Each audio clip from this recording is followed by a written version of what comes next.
a gente vai começar o estudo do conjunto dos números reais. Mas para a gente poder entender qual é o conjunto dos números reais, a gente precisa entender o que são números irracionais. Então na aula passada a gente já viu que os números racionais, eles podem ser escritos na forma de frações exatas ou de dízimas periódicas. Mas existem números decimais que não são nem frações exatas,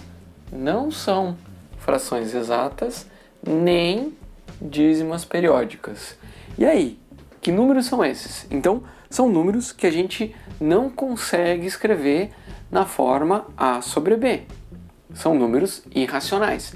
Alguns exemplos que a gente tem são famosos, né? Então, raiz de 2, se a gente vai calcular a raiz de 2, a gente tem 1,41, 42, 136, e os números não se repetem, então não tem dízima periódica.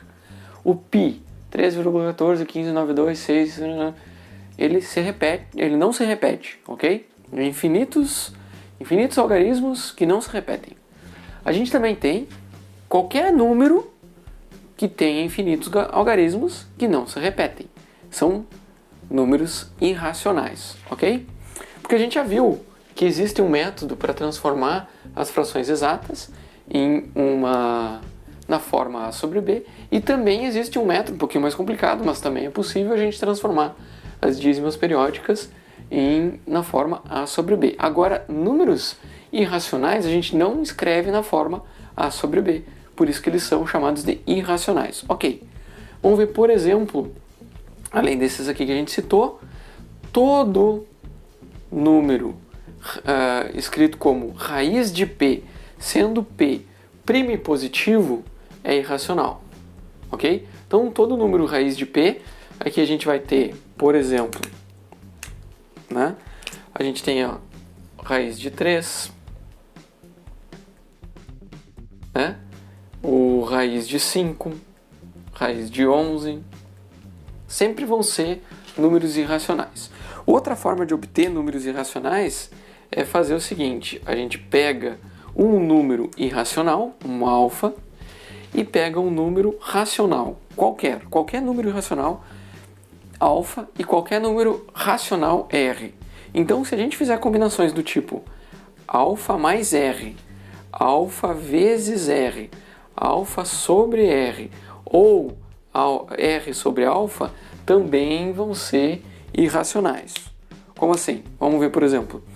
Vamos pegar o raiz de 3 mais 5. É irracional.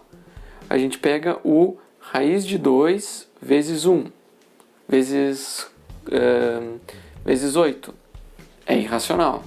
A gente pega raiz de 11 aqui, dividido por 3. É irracional.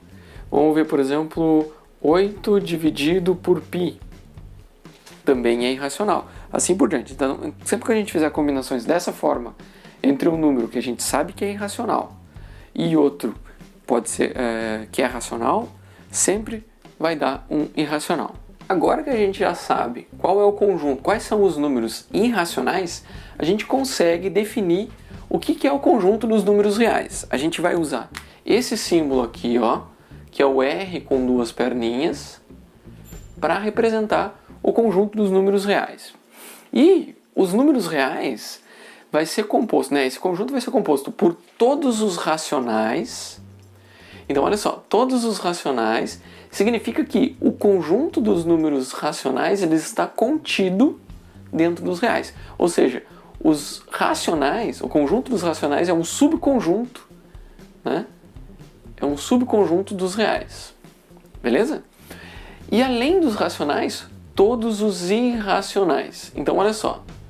Os números reais são todos os racionais e os irracionais. Todos os que a gente pode escrever na forma de uma fração e todos os que a gente não consegue escrever na forma de uma fração compõem os números reais. Da mesma forma como a gente fez para os conjuntos naturais, para os conjuntos inteiros e racionais, a gente percebe três subconjuntos notáveis dentro dos reais, que é o R+, R- e R asterisco. Lembrando que o mais, então, é o conjunto dos números reais não negativos.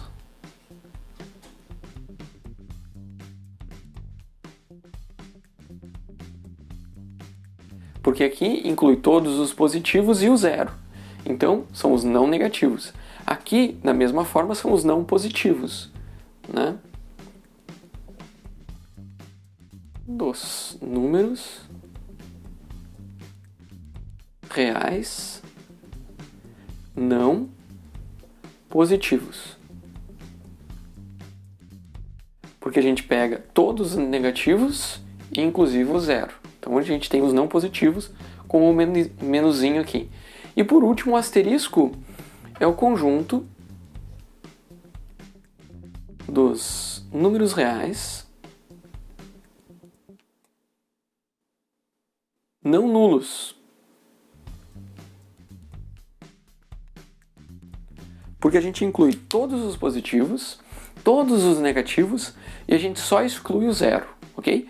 Todos os não nulos a gente representa pelo R asterisco, ok? As operações definidas para os números reais são a adição e a multiplicação com as mesmas propriedades que a gente já falou na aula anterior, que são definidas para os números racionais. Então, as mesmas operações de adição e multiplicação valem para os números reais, ok? Só que tem um detalhe. Para os números racionais, a gente também define a subtração, porque, afinal de contas, para todo número real, existe o seu inverso, né, ou o seu oposto, que é o equivalente negativo. Então, o que a gente tem aqui é o seguinte, ó, se a gente pegar um número real e fizer a subtração com outro número real, é o equivalente a gente fazer a soma entre o primeiro número e o oposto do segundo. Então está aqui definida a operação de subtração, ok? Da mesma forma, agora, por último, a gente também tem o seguinte, que para os números reais, desde que sejam os reais não nulos, a gente define uma divisão, né? Porque a gente consegue fazer um número real A dividido por outro número real B, ele existe, né, desde que o B seja diferente de zero, certo? Então, a divisão entre A e B, sendo A um número real e B um número real, só existe dentro do conjunto dos reais não nulos, ok? Porque a gente pode, no caso de a gente pegar os reais incluindo zero, para o B igual a zero não é definido, tá? Então a gente só diz que ela só é definida para os reais não nulos. Os números reais, eles podem ser representados em uma reta. Da mesma forma como a gente fez para representar os números inteiros, a gente vai agora extrapolar essa ideia para os números reais. Como é que a gente fez para os inteiros? A gente definiu uma reta direcional, então a seta indica o sentido crescente dos números, e aí a gente define um ponto onde vai ser o zero, né? É a origem. Então eu vou colocar aqui para cima assim, ó. Então aqui é o zero. A partir do zero, a gente define um intervalo, né, que a gente vai colocar o 1 para a direita do zero. Aí esse intervalo aqui a gente repete para o 2, para o 3 e para o 4, vindo para a direita. E depois a gente faz a mesma coisa para a esquerda, achando menos 1, menos 2, menos 3 e menos 4. E assim por diante. Então vai para menos 5. Então a gente representa numa reta todos os números inteiros. Ok, só que agora os números reais incluem os racionais e incluem os irracionais. Então vamos ver alguns números racionais. A gente pode pegar, por exemplo, aqui, ó, o 1 meio e aqui o menos 1 meio.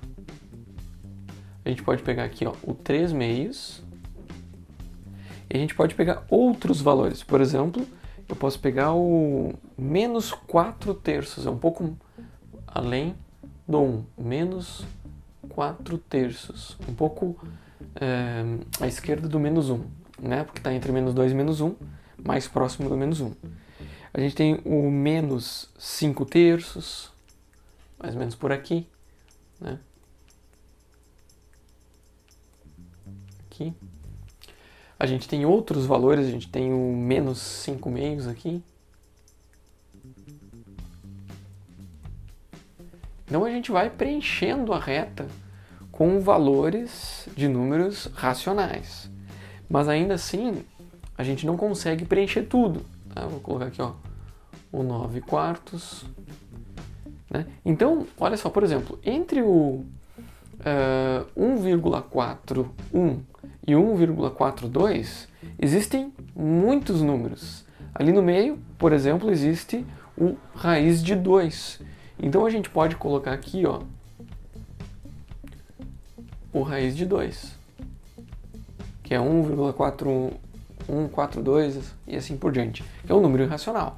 A gente também pode incluir o menos raiz de 3 aqui.